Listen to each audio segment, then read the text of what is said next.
সাতক্ষীরায় ভোক্তা অধিকার সংরক্ষণ অধিদপ্তরের কর্মকর্তা পরিচয়ে টাকা দাবির অভিযোগে হোসেন আলী নামের এক যুবককে গণধোলাইয়ের পর পুলিশের হাতে তুলে দিয়েছে স্থানীয়রা।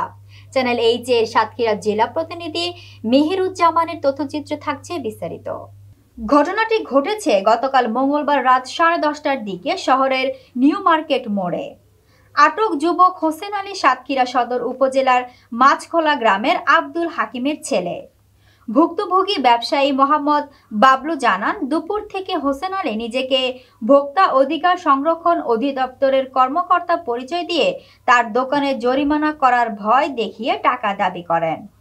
নানা অজুহাতে ভয়ভীতি প্রদর্শন করতে থাকায় বিষয়টি স্থানীয়দের নজরে আসে। পরে উপস্থিত লোকজন তাকে ধরে গণধোলাই দিয়ে পুলিশের কাছে সোপর্দ করেন। এ বিষয়ে সাতক্ষীরা সদর থানার ডিউটি অফিসার মফিজুর রহমান বলেন, স্থানীয়রা ভুয়া ভোক্তা অধিকার কর্মকর্তা পরিচয় দানকারী হোসেন আলীকে আটক করে থানায় দিয়েছে। তার বিরুদ্ধে ভয়ভীতি প্রদর্শন করে টাকা আদায়ের অভিযোগ পাওয়া গেছে। এ ঘটনায় আইনগত ব্যবস্থা গ্রহণের প্রক্রিয়া চলছে।